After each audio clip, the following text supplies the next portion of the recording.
Hi everyone. So next collection చూసేద్దాం. Super collection అండి, మంచి పార్టీ వేర్ కలెక్షన్ అన్నమాట. సో మీకు ఇదంతా కూడా మగ్గం వర్క్ అండి, మొత్తం పూసలతో డిజైన్ అన్నమాట. యోపాట్ అంతా పూసలతో డిజైన్ వస్తుంది అండ్ దుపట్టా వస్తుంది. దుపట్టా వచ్చేసి అటాచ్డ్ ఉంటుంది అనమాట. మీకు వద్దనుకుంటే రిమూవ్ చేసుకొని విడిగా వేసుకోవచ్చు, బట్ ఇట్లా వేస్తే సూపర్ గా ఉంటదండి. దుపట్టా అంతా కూడా వర్కే, మొత్తం కూడా మగ్గం వర్క్ అండి. దుపట్టా అంతా కూడా మగ్గం వర్క్ వస్తుంది. హ్యాండ్స్ వచ్చేసి 3/4 స్లీవ్స్ వస్తాయి, ఇన్నర్ లైనింగ్ ఉంటుంది.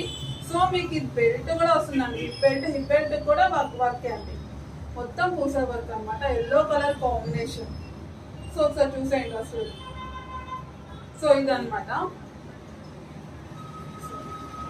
సో ఇది వచ్చేసి హిప్ బెల్ట్ అండి. చాలా బాగుంటుంది కలెక్షన్. అసలు సింగిల్ కలర్ మాత్రమే వచ్చింది ఈసారి. ఒకసారి చూసుకోండి, కావాలనుకున్నాను ఫాస్ట్గా పిక్ చేసుకోండి.